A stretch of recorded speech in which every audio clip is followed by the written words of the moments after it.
Homer's head of the union. Hey, what does this job pay? Nothing. Don't! Unless you're crooked. Woohoo! But when the workers strike, can this novice negotiate? Or is his boss the bigger man? Full power, Smithers. The Simpsons. Tomorrow at 7 on Fox 25.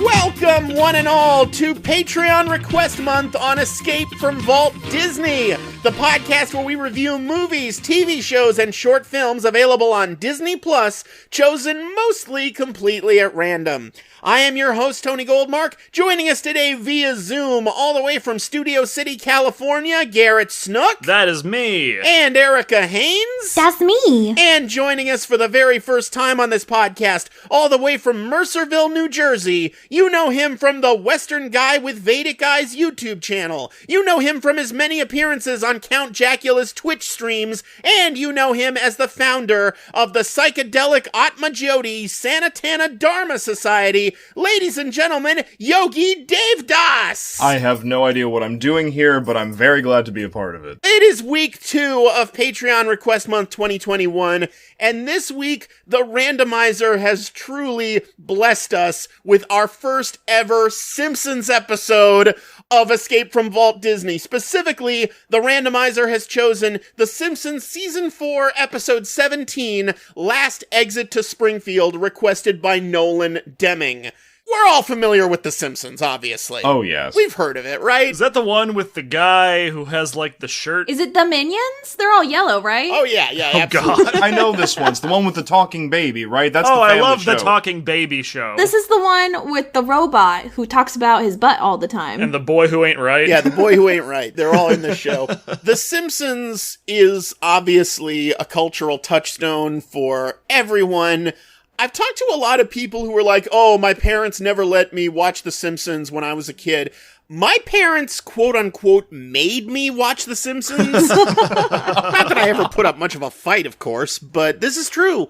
My mother was pretty good friends with Matt Groening, the creator of The Simpsons. I didn't know that. Yeah, and she knew him pre-Simpsons. She was friends with him back in his Life in Hell Tracy Ullman days, and they were even in a band together for a while, the Rock Bottom Remainders. Oh my God. So for me, growing up in the Goldmark household, when The Simpsons premiered in 1989-1990, it was a case of, oh, Mom's friend down in LA got his own show on Fox. We gotta watch it and support it. I'm trying to watch the Super Bowl. If people don't support this thing, it might not make it. Little did we know, of course, at the time that silly little poorly drawn cartoon was gonna conquer the world and outlive us all. And Nolan Deming, one of my Patreon patrons, at first requested the Simpsons movie, and when I told him that 3 other people had already requested the Simpsons movie and asked him, would you rather be a 4th person or request something more unique, he changed his request to his favorite Simpsons episode, Season 4, Episode 17, Last Exit to Springfield. So, how familiar are we with this particular episode? I'm not familiar at all. I'm sure I've seen it, but I cannot remember what happens in it based on the title. I do remember this one. Old mean Mr. Burns at it again. This is the Union episode. Oh, hell yeah, I love this one. One of the few Simpsons episodes I watched as a kid where I didn't really understand what was happening. Wait, is this Dental Plan? Yes, this is Yes. Dental Plan, Lisa Needs Braces. That is this episode. Hell yeah. So we got at least one stone cold classic moment in it. As someone who is like a union worker coming from a family of union workers and someone who has been shop steward more than once,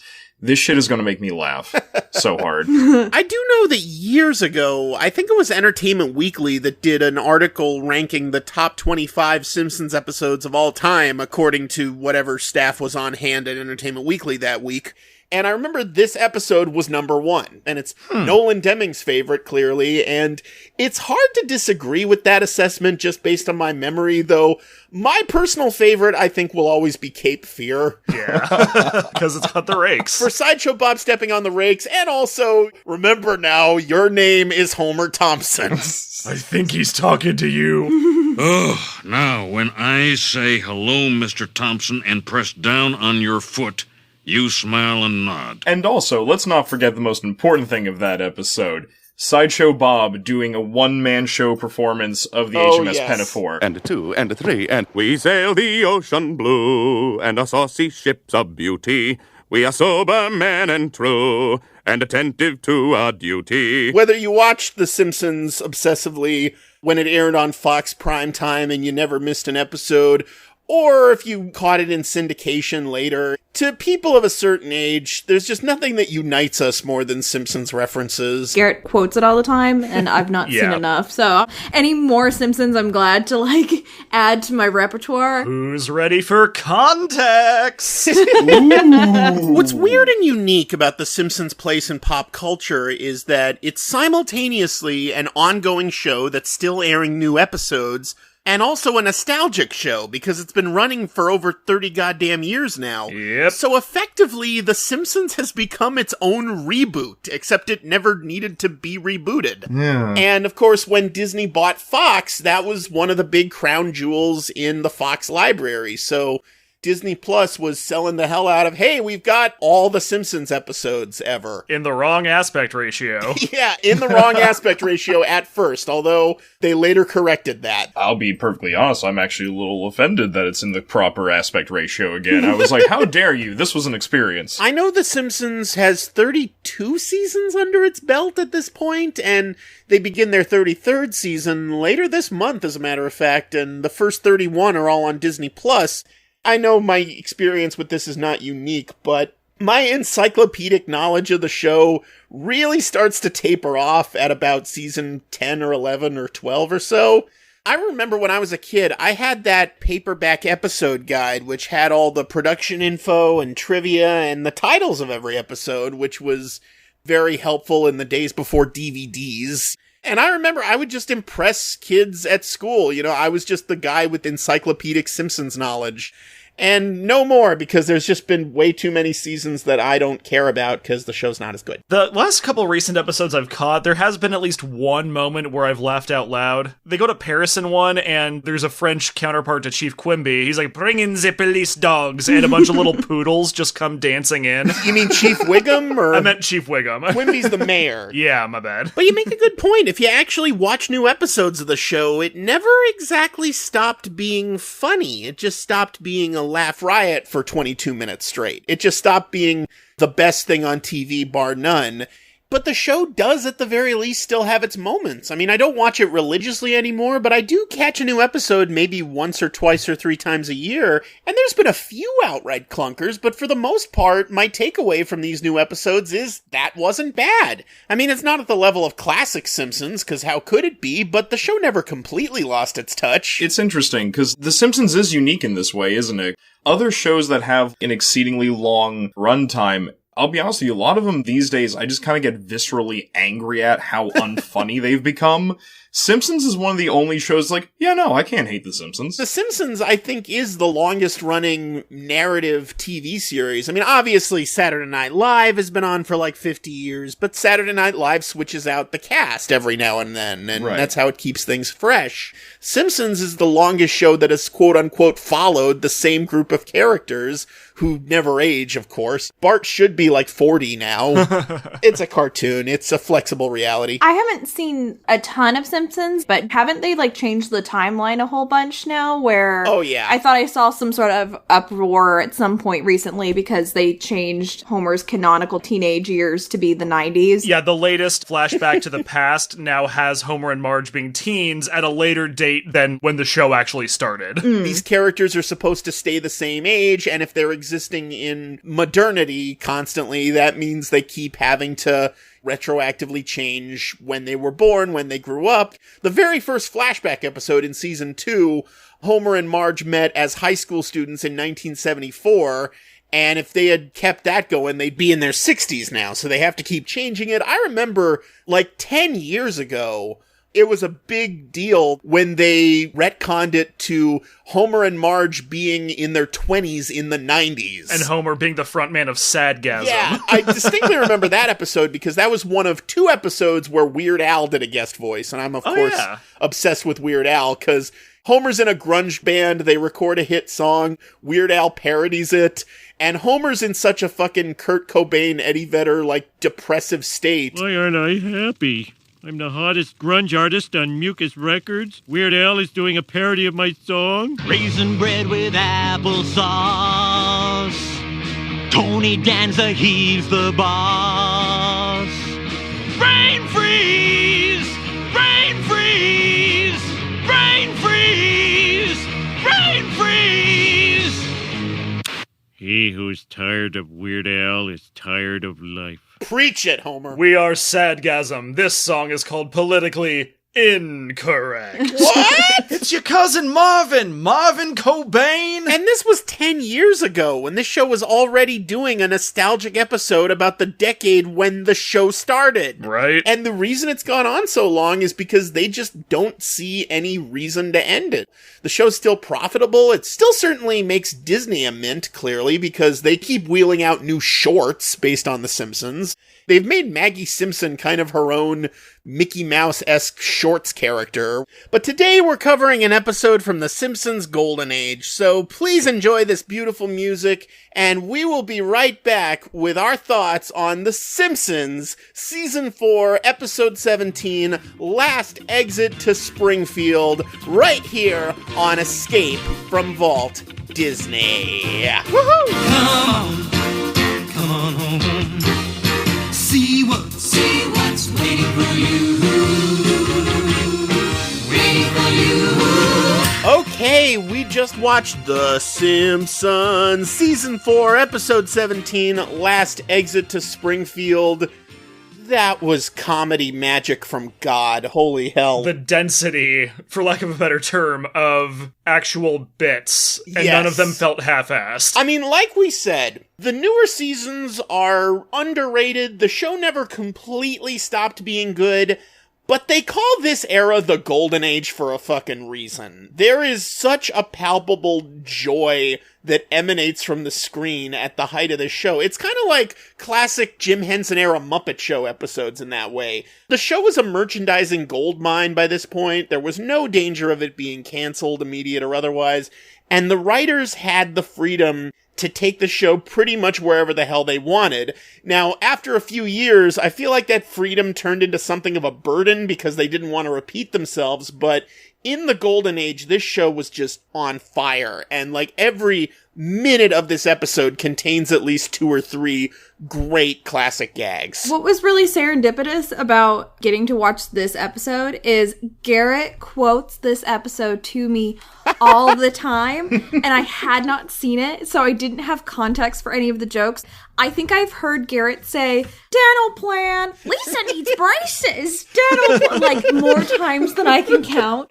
And he's also described the whole bit with Mr. Burns being the Grinch multiple times as well. Sing without blenders, throngers, and schmunders. I cannot tell So you great. what a delight it was to finally have context for all those jokes, and not only like have context, I genuinely enjoyed the episode from start to finish. Because now you've seen it, and now you're just like, oh, that's what the hell he's talking about. Yeah. Sarah Anderson did a webcomic last year about when you're watching a movie or a TV show and there's a shot that's been memed, and you're like, oh, a meme in its natural habitat!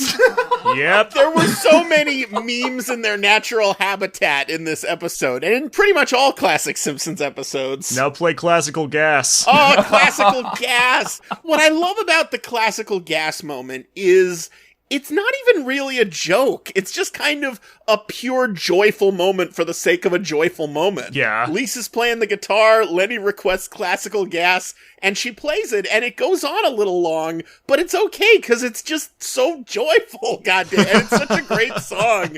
I feel like the producers were like, well, we paid to license classical gas, may as well get the most out of it. Right? And that joke works so well because the reason Lisa has the guitar is a reference to musicians like Billy Bragg, Pete Seeger, Right. Woody Guthrie, even the Mountain Goats, and Union songs. Yes, Just imagining absolutely. Lisa's saxophone with "This Machine Kills Fascist" etched into it. And Lisa's protest song is so great. And again, it's not even that funny a song. There's not too many jokes in the lyrics of it, but it just genuinely works as a great protest song, in part because Yardley Smith has such a great singing voice. Yes. And in fact, it works so well as a legit protest song that it was actually adapted into a real protest song in Argentina a few years ago. Seguiremos luchando como hicimos ayer. La fábrica es suya, pero es nuestro el poder.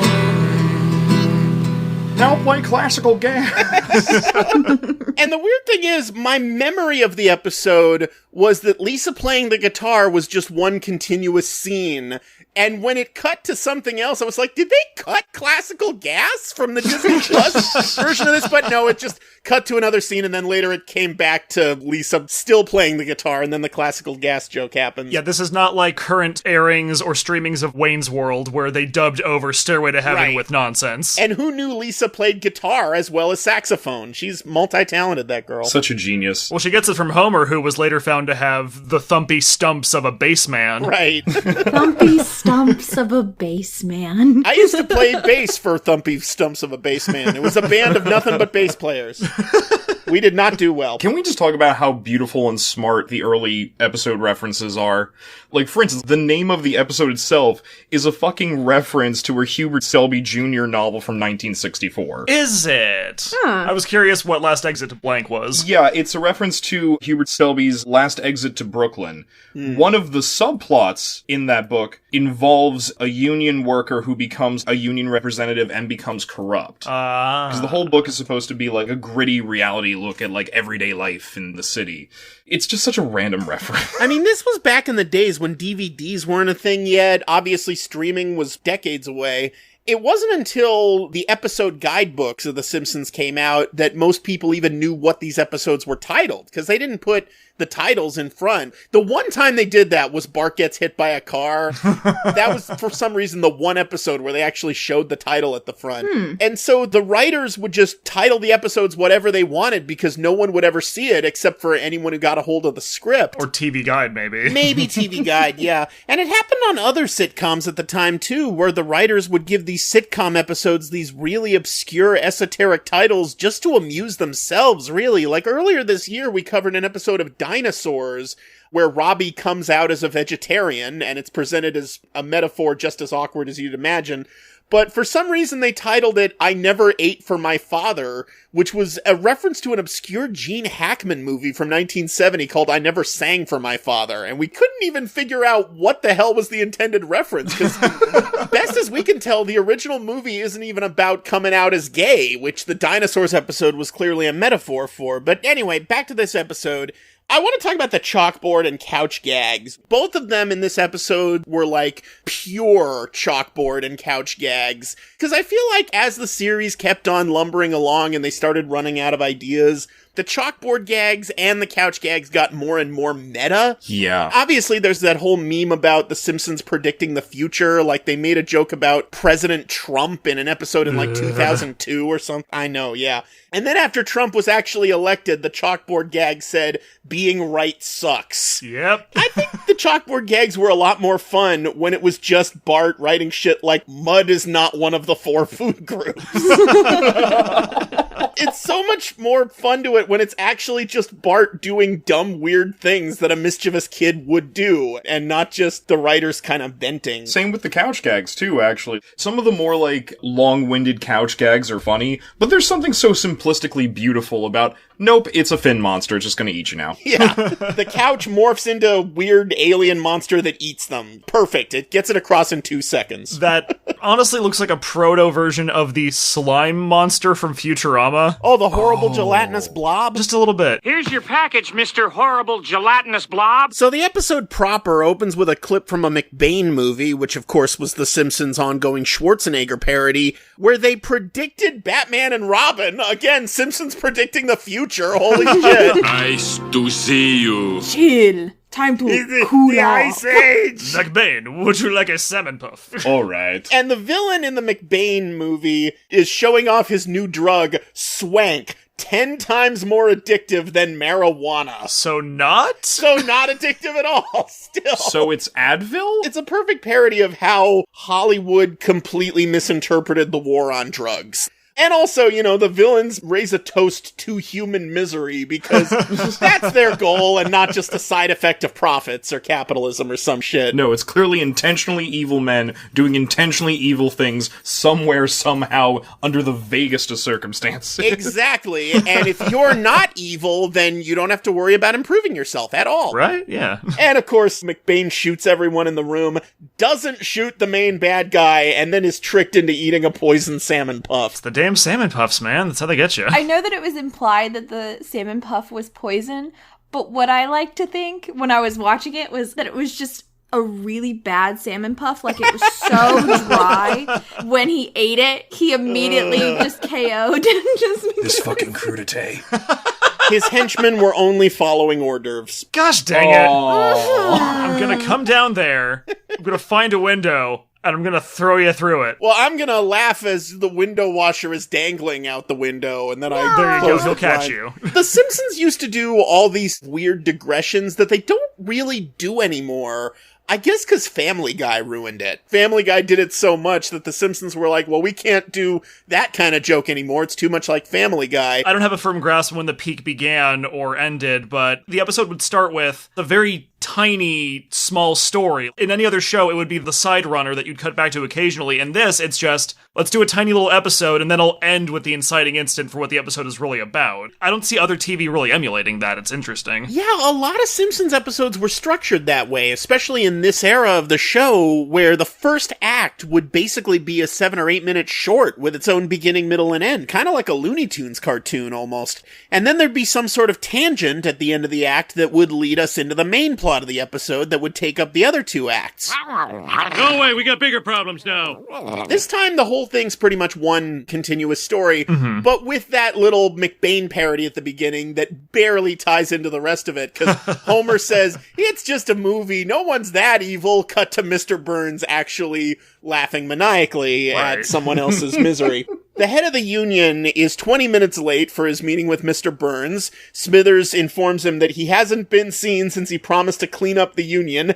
Cut to a football player tripping over a guy buried in the field. What the hell? That was a joke I did not get when I was a kid. I distinctly remember being confused. My dad might have laughed at it. Was he cleaning the grass? I didn't know what a union was when I was a kid. No, exactly, yeah. I didn't know who Jimmy Hoffa was. As someone from New Jersey, we're just born knowing who Jimmy Hoffa was. He's just imprinted on the memory. It didn't used to be like this at all, Smithers. The flashback to the atom smashing factory in 1909 with people trying to split atoms with sledgehammers. Turn out those pockets. What's this? Atoms? 6 of them? The Simpsons was always so great at satirizing both sides of every issue, because this does accurately, they didn't accurately smash atoms with sledgehammers, of course, but it showed why unions were and are absolutely necessary. But then, of course, as the guy's being dragged away, he says, one day we'll form a union and get the fair and equitable treatment we deserve.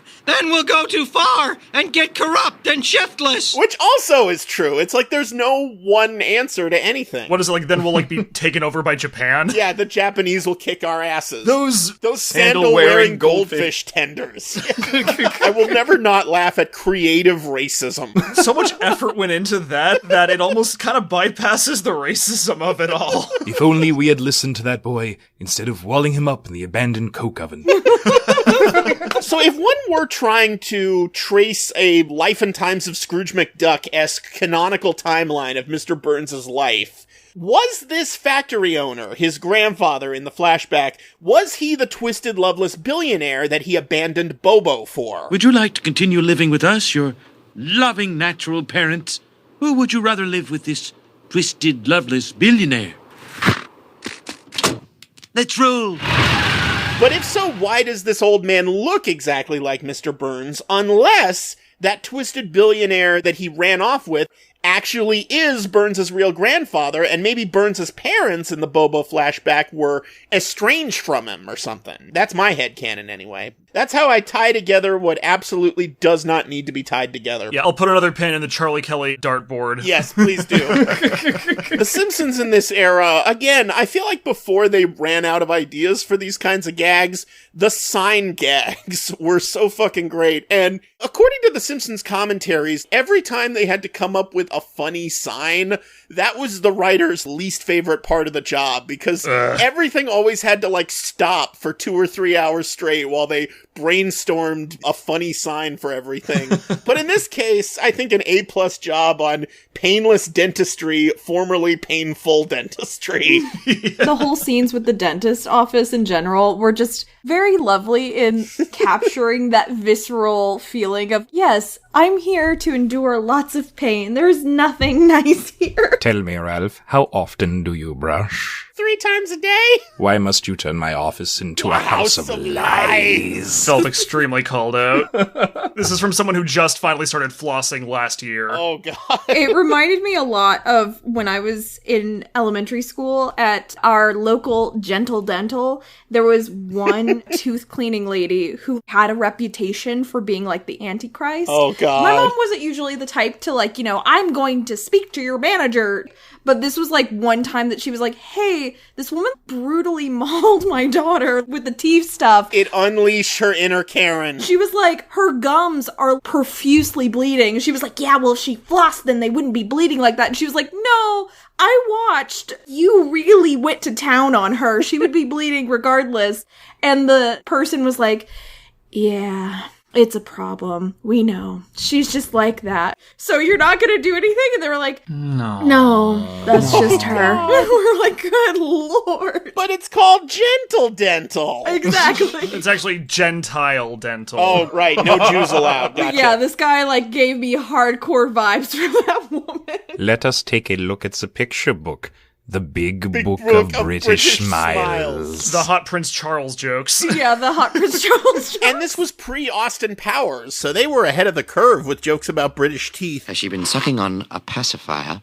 Not to my knowledge. Liar! I simultaneously wonder why they didn't do more with the sadistic dentist character, but I'm also kind of relieved they didn't, because he's so perfect as a one-off.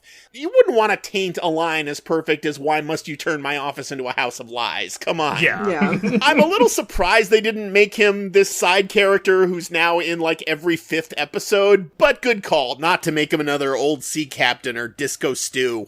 And of course Bart torturing little kids with stories of what happens to their teeth, which I think might have been cut for syndication because I don't remember seeing that scene over and over again. It's not seared into my memory the way most of this episode is. Yeah, there are a couple of those bits that get cut after the first couple airings for whatever reason. As cruel as it was, I really appreciate the creativity of, that little clicky ball inside of a can of spray paint?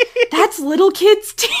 Like, of all of the scary things for Bart to come up with, that was strangely creative. It really was. Bart's a creative kid when he wants to be. And the computer simulation of what'll happen to Lisa if she doesn't get braces. Oh, yeah, the fang will go up through her upper lip and poke her in the eye.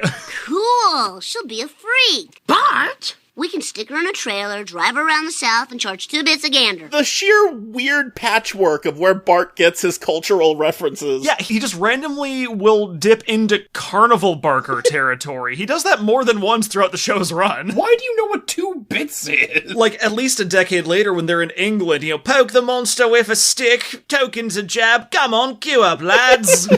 I'll be Gus, the lovable chimney sweep. In case my listeners haven't caught on by now, this episode is going to be mostly just us making Simpsons quotes. We apologize for nothing. The Dr. Hillbilly versus the Iron Yuppie wrestling ad. Like, again, the Simpsons kept peppering their episodes with one-off gags like that, and then Family Guy basically made that the whole show and ruined the very nature of doing it. Yeah. And that gag, too, is amazing because it actually works on multiple levels, yet again, because the basic plot of the episode is union workers versus management, and that's right. Dr. Hillbilly is dressed like a blue-collar worker, and the Iron Yuppie is a yuppie. Yeah, even there, you're tying into the theme of the episode. And one of my favorite digressions in all the Simpsons, Homer getting the scar in the Strike of 88 by pounding on the food truck yelling, "Where's my burrito? Where's my burrito? Where's my burrito? No! Homer is always Homer, no matter what. Homer was really endearing to me in this episode. He's great. I feel like his characterization in some of the later episodes is kind of mean-spirited, but like this,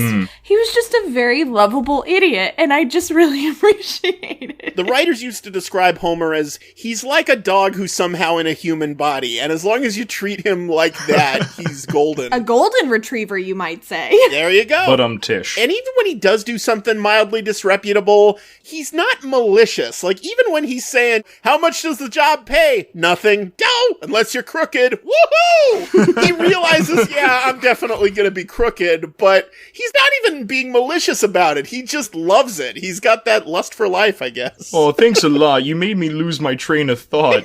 Dental plan! Lisa needs braces. Dental plan! We gotta talk about the sheer superhuman brilliance of Dental Plan Lisa Needs Braces. Just everything about it. The dumb look on Homer's face, the constant repetition of it, to the point where it becomes basically another Sideshow Bob rake gag. Right. Even though it predates the Sideshow Bob rake gag. And the longer it goes on, the funnier it is that it's really taking that long for Homer to put 2 and 2 together. And I have noticed this, just doing my own show, Some Jerk with a Camera. People love repetitive jokes. There's just something about repetitive jokes. If you make a joke where the joke is repetition, people will repeat that joke back to you more than anything else. Like, for me, that happened with the new Twilight Zone Tower of Terror, the new Twilight Zone Tower of Terror, the new Twilight... That joke in my ABC Goes to Disneyland video, to this day, people fucking bug me with it, and I don't even make videos anymore. I also love that the union specifically is the International Brotherhood of Jazz Dancers, Pastry Chefs, and Nuclear Technicians. You know, those three. There's a very rich crossover. Oh, I missed the nuclear technicians bit at the end of it, so I thought that that was just a joke about how they were hiding the fact that they were unionized, and so they had to come up with a really weird cover for their meetings. So I was very confused. No, see, this is why I love this episode so much. Again, my dad was a union worker, my grandfather was a union worker, I'm a union worker, I've been a shop steward multiple times. Jokes like that are so true to the experience of going to union meetings that it's actually really hilarious, because for some reason that's true. You'll be like, this is the local brotherhood of grocery store clerks, gas station attendants, and diamond miners. And you're like, what? What is that one doing here? Are we even still mining our own diamonds? Another character who kind of fell by the wayside, but I love him. I love his one line that's absolutely perfect. Gummy Joe. Oh yeah. And Gummy Joe. Where would you be without that dental plan? I wouldn't have old Chomper here, that's for sure. We haven't heard much from Gummy Joe, have we? But you know what? He has that one perfect line and then he's out. It's great. I have many questions about Gummy Joe. How old is Gummy Joe? What exactly is his job? Why does he dress like a prospector? Does he actually prospect somewhere within the confines of the industrial park? Or does he just dress like that? Who do you think is mining the radium for the nuclear power or the plutonium? What do nuclear plants run on? I don't know. Uranium. There's an alternate timeline where Gummy Joe became a fan favorite and he's got his own action figure and they devoted a whole episode to him in season 29 or some shit. I wouldn't be surprised if there was a Gummy Joe figure in that line of toys they made in the 90s. They've made figures of everything else. They probably made a figure of the sadistic dentist, too. I think this might have been the first meta joke about how Burns never recognizes Homer, because Smithers lists off these actual previous episodes. He thwarted your campaign for governor. You ran over his son. He saved the plant from meltdown. His wife painted you in the nude. Doesn't ring a bell. One of your chair moisteners from Sector G. And the meta-ness of Burns never remembering Homer's name later reached its zenith with Who Shot Mr. Burns, where Homer's psychotic tantrum of Burns never remembering his name made him a suspect. And then, of course, I think in season 7, Smithers just tells Burns, all the recent events of your life have revolved around him in some way. Simpson, eh? So should we talk about the Godfather parody? Oh my god. I, for one, look forward to this underground crime world that is run entirely on a donut-based economy. Me too. That's a good donut. And again, it's Homer imagining himself as a mob boss, which no good person would ever really do. But it's all just based on his love of donuts. He just thinks he goes around eating donuts all day, so How do you not love that? Like I said, he wasn't a malicious character, at least in the early years. Don Homer, I make a special Donna just for you. Grazie. Don Homer, my son. Molto bene. Makes the sign of the cross over. And then in the same scene, back in reality, Dad, I'll trade you this delicious doorstop for your crummy old Danish. Done and done. Don't! It's like Matt Groening said, the audience loves a slow thinker. Look at him, Smithers, exercising away while the others are at the candy machine.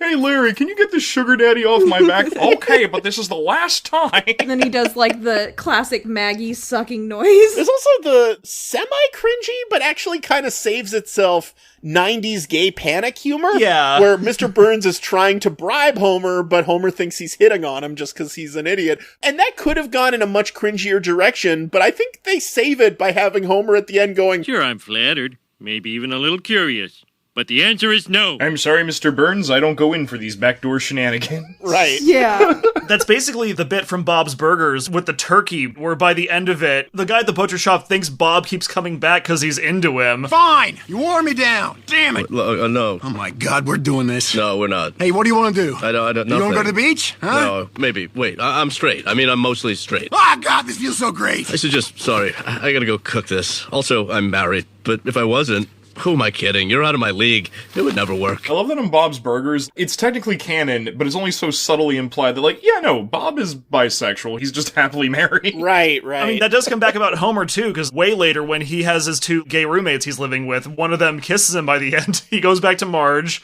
She gives him a smooch. That is the best kiss I've had tonight.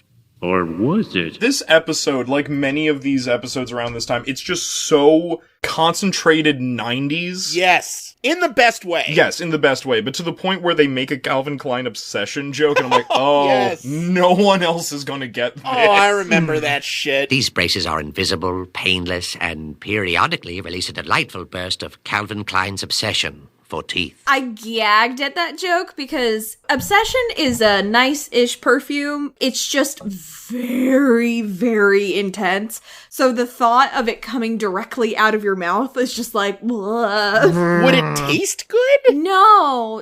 My mom used to wear Obsession. I liked how it smelled on her, but the problem is it's like a very deep, intense perfume. Kind of musky and powdery. And when you breathe, you want it to be like fresh and minty, not like right.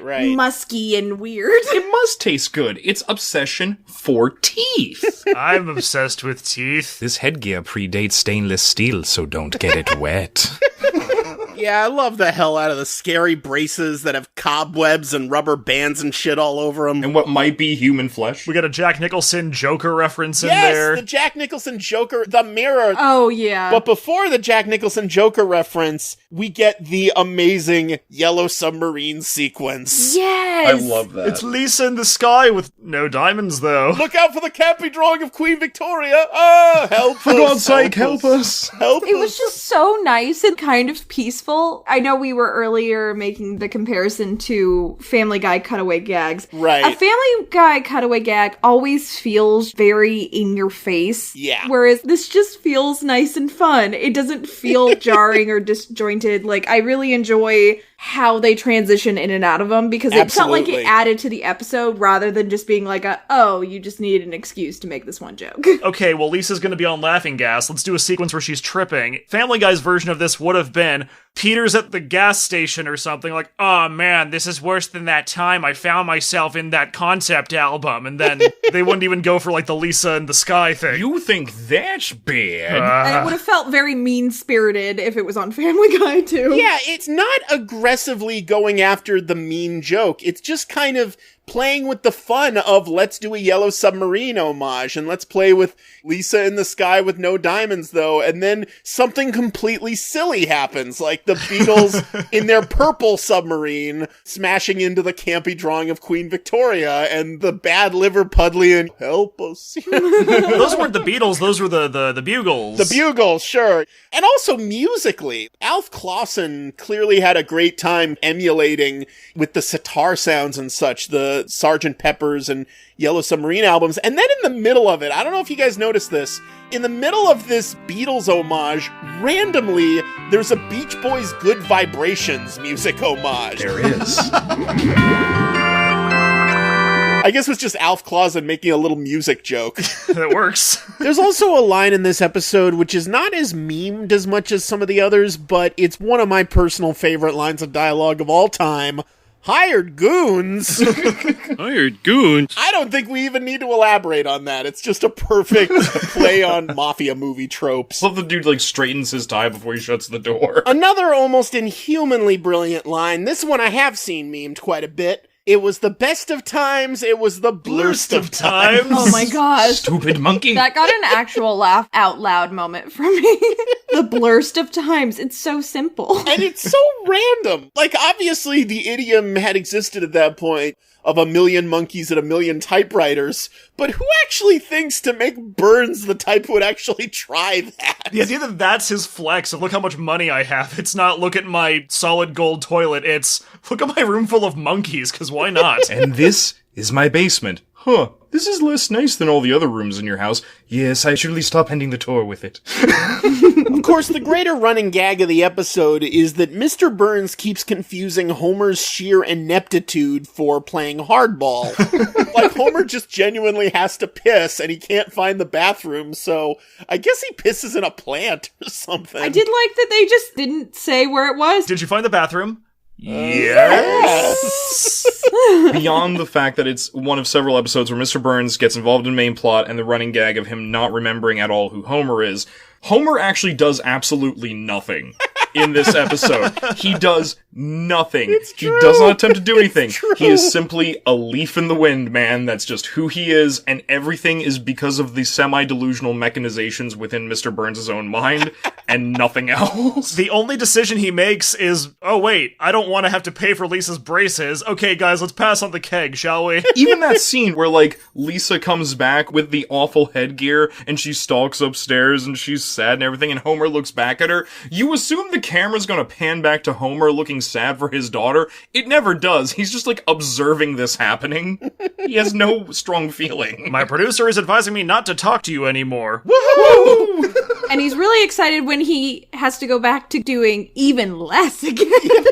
As long as you promise that you will step down. Woohoo! Smithers, I'm beginning to think that Homer Simpson is not the brilliant tactician I once believed him to be.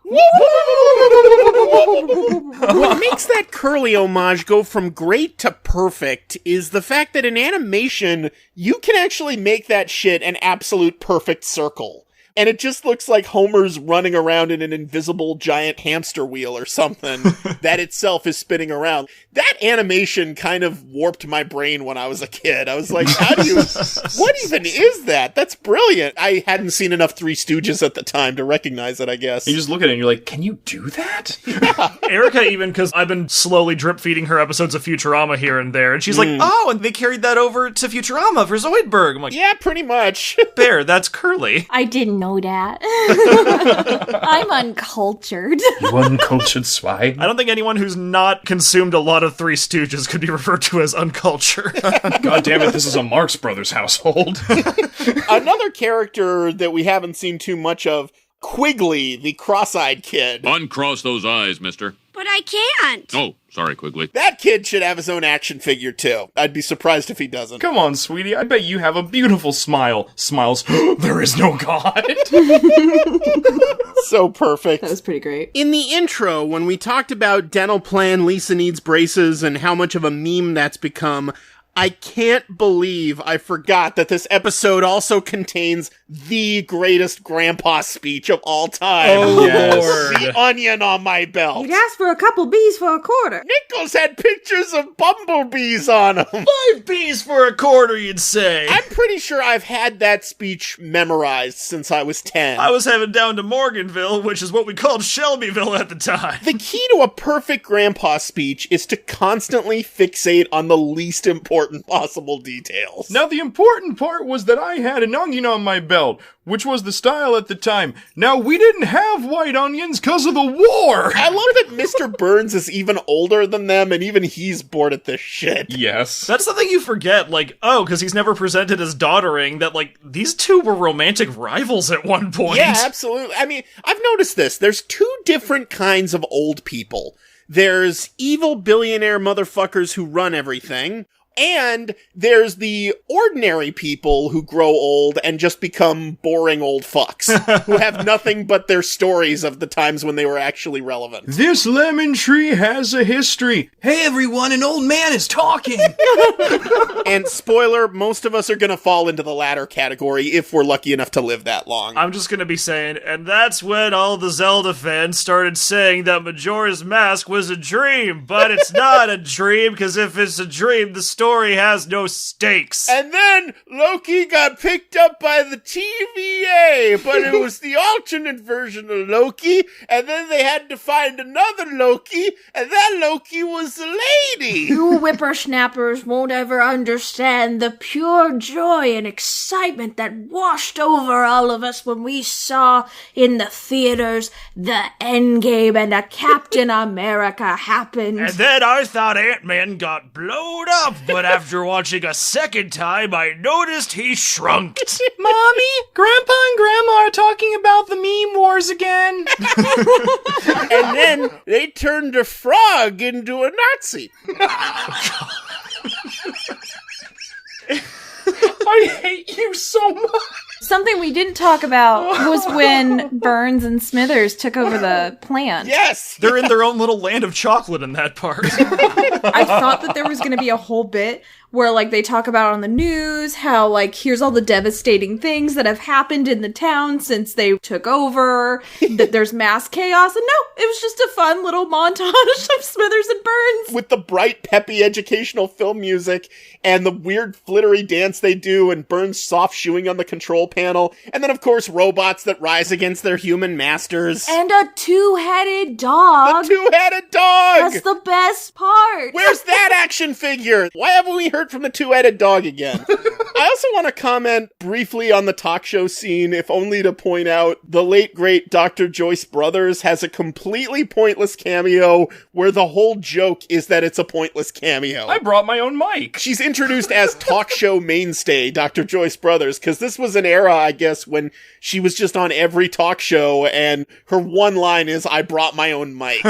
Can we talk about how great that Get Smart reference is? Yeah, leading right into a Grinch reference right after. Like, the amount of visual gags, too. It's partly Get Smart, and also I saw it kind of as a Batman 66 parody. Yeah, with the pole. That's true. With the poles and all the secret doors and shit. And then he finally gets into the room with the controller, and there's like a screen door on the side that's broken, and a stray dog has wandered into it. It's just perfect joke. Oh, blast it. So Mr. Burns blacks out all the power in Springfield, and you got little absurdist gags like the electronic sign that says total blackout in Springfield. And the strikers all sing Lisa's song all together, and much like the song itself, it's not presented as a joke. It just genuinely works as a moving moment. Followed, of course, by the Grinch parody, like you said, which, along with the Yellow Submarine parody earlier, was the animators' chance to flex a little bit. Absolutely. Yes. With their homage to the various Chuck Jones poses in the original Grinch cartoon. The plant goes back to work, the power comes back on, Springfield's nudie bars and fake vomit factory is back up and running. Extremely 90s. The nudie bars with titles like The Horny Toad, Adam and Adam, and Nudes at 11. And can we talk about how wonderful Springfield is with just the concept of, oh, okay, the gay nudie bar right next to the straight nudie bar? Yeah. There's a quality in this town, man. Absolutely. There is a quality here. And the episode ends the only way it could, with the dentist leaving the gas on and everyone laughing deliriously. Hell yeah. Much as everyone at home does, too. And that's the tooth.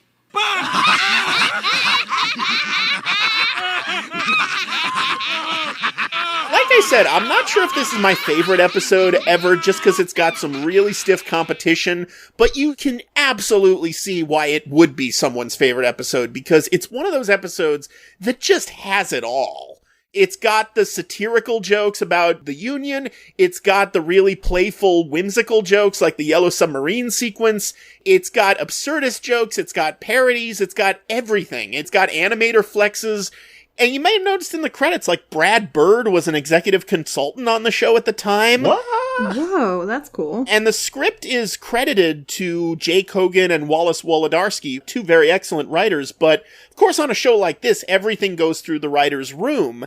And the writer's room on The Simpsons this year was just a murderer's row of talent. The showrunners were Al Jean and Mike Reiss, who went on to later create The Critic, and also John Vitti, John Swartzwelder, Bill Oakley, Josh Weinstein started this year, David M. Stern, George Meyer, and none other than a young Conan O'Brien. Oh, he'd started as early as this then. Yeah, this was his first and I believe last full season working on The Simpsons. He was also on the show for some of season 5, but then of course he got the late night gig. And in that time, he was the credited writer on 3 episodes. Homer Goes to College, New Kid on the Block, where Bart gets a crush on the next door neighbor, voiced by Sarah Gilbert, and perhaps most iconically, the Monorail episode. Monorail. It's such an iconic little pop culture tidbit that, Conan O'Brien wrote the Monorail episode, that he later worked it into his last episode on Late Night, where Homer Simpson does Conan O'Brien's exit interview. Homer, you work in HR? I thought you worked at a nuclear power plant. Well, over the years, I've had hundreds of jobs.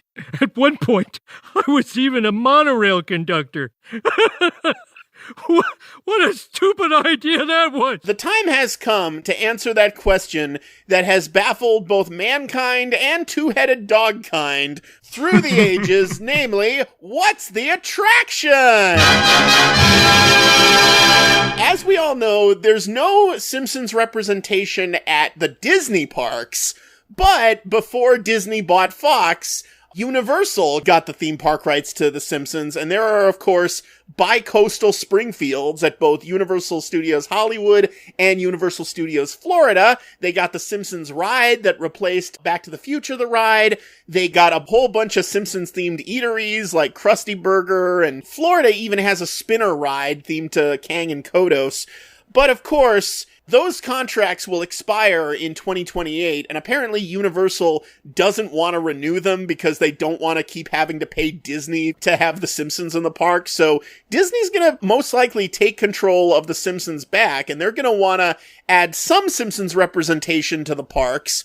And they're most likely going to want to reference this episode because it's such a classic. So how is Disney specifically going to work this episode into the parks?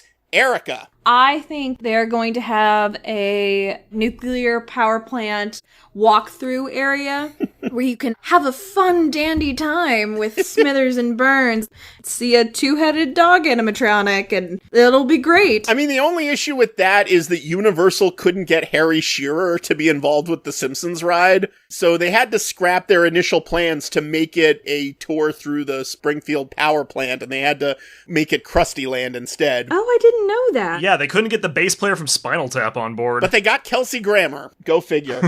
Garrett, what's the attraction? I'm thinking it's been a while since we've had a rip-roaring good party time in the evenings at California Adventure, so much in the fashion of Electronica and the Mad Tea Party, every night, Hollywood Boulevard will be changed into Don Homer's Donut Row, and there will be vendor carts set up with eclectic craft donuts. Nice. That'll be Disney's answer to Voodoo Donuts up at Universal City Walk. Does that mean the entire street's going to be like an Italian ghetto from the 1930s? Yes. I'd be disappointed if it wasn't. Oh, God. Yogi? Whatever their main attraction for The Simpsons is going to be, there's just going to be some random guy walking around with half-melted sugar daddy pops, and he's just going to stick them on the back of your shirt when you're not looking. Well, unfortunately, you're all wrong. At first, Disney is gonna think they have the rights to the Beatles because they have that Peter Jackson Beatles documentary coming out, and they are gonna try to retheme Finding Nemo Submarine Voyage to The Yellow Submarine Voyage, but they're gonna learn when it's way too late that they don't actually have theme park rights to the Beatles, so they are going to very hastily retheme it to the Purple Submarine, Lisa getting her dentist gas sequence in this episode. The Lisa in the Sky, No Diamonds Though, Submarine Voyage. They're gonna paint the submarines purple, and then, because that's not enough for a whole ride, they're gonna have a Grandpa Simpson walk-around character enter the sub and just tell you about the onion on his belt. And then at the gift shop, they're going to sell onions that you can attach to your belt. You know, you could just swap him in for the Scuttle animatronic, the Little Mermaid ride, and very little would change. So, final verdict, folks. I probably don't even need to ask, but is The Simpsons Season 4, Episode 17, Last Exit to Springfield, a Disney Plus or a Disney Minus? Yogi? You know, might be a controversial opinion, but Disney Plus. Garrett? I'm gonna say it's a Disney Plus, but the qualifier being it will be my lowest rating ever, 7 thumbs up. Oh. ERIKA. A major Disney Plus. Well, it is unanimous. This is absolutely a Disney Plus. It's classic Simpsons, for God's sake. It's a Season 4 episode. That was probably the single greatest season when just every episode was bam, bam, bam, comedic masterpiece after comedic masterpiece. If you were on the fence on whether or not to get Disney Plus, hello, all the seasons of The Simpsons, especially the good seasons, are on it. I've seen tweets from people who are like, you know, I got Disney Plus just so I could watch WandaVision or Loki, but I just end up spending all day watching Simpsons reruns, and it's hard to blame them. It really is. So who's got stuff to plug? You can find me on Twitter at Yogi_DEVA-DAS. You can also find me on TikTok and Instagram that way. You can find me on YouTube on my channel Western Guy with Vedic Eyes, where we talk about Dharmic and Eastern philosophy. I've been taking a hiatus this past year because it's been a bit of a wacky year. Oh, really? What happened? Did something happen this past year and a half or so? You'll never believe it. I just couldn't find my contacts, didn't want to go outside with my glasses, didn't want to do it. But yeah, so I will be coming back, so if that interests you, come give me a follow. I have been songwriting my way through the entire Pokédex, which is the best idea I've ever had, and I most recently put a song up about Charizard, more specifically, the great millennial pain of having your holographic Charizard card stolen from you, and the emotional consequences that follow. That's the one that most recently went up. Hopefully by the end of the month I'll have the next one out, which will be about Cyndaquil, which is a little echidna with fire on his back. You know, that totally normal thing that you run into every day. If you want to follow me, I'm at RealityUnmute on Twitter, and I sometimes post things. If you feel like following me, you're welcome to. And as always, you can follow me on Twitter at Tony Goldmark, and you can also follow this show on Twitter at EFVD Podcast. I've also got a Facebook fan group you can join called Some Jerk with a Fan Club, and I've got a YouTube channel of my own, youtube.com/Tony Goldmark, where you can find all 3 seasons of my web series Some Jerk with a Camera, along with a bunch of other videos about movies and theme parks, and even a few scant episodes of this very podcast. You can find every episode of this podcast at pipedreampodcast.com, as well as all the usual outlets like Spotify, Audible, Apple Podcasts, and Google Play. If you like what you've been hearing and you'd like to help us out, please subscribe, please leave a review, please give us 5 stars. All that stuff helps us get discovered by the almighty algorithm.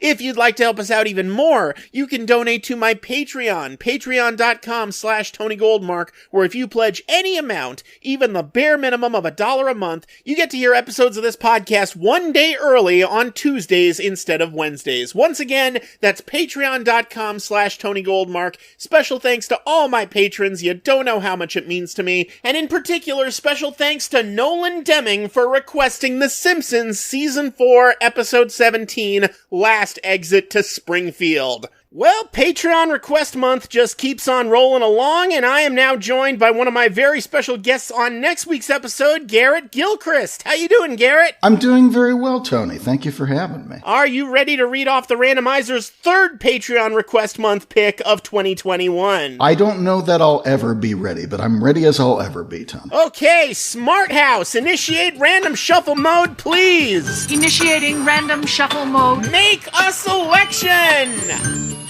And the winner is Chippendale's Rescue Rangers, 1989, Season 1, Episode 5, out to launch, requested by Paul Siebert. All right, join us next week on Escape from Walt Disney as we continue Patreon Request Month with Chippendale's Rescue Rangers, Season 1, Episode 5, out to launch. Come on home where your video's playing. Good times are waiting, it's true. Come where your family is waiting for Walt Disney and you. Walt Disney and you. Walt Disney and you. Dental plan. Lisa needs braces. Dental plan. Lisa needs braces. Dental plan. Lisa needs braces. Dental plan. Lisa needs braces. Dental plan. Lisa needs braces. Dental plan. Lisa needs braces.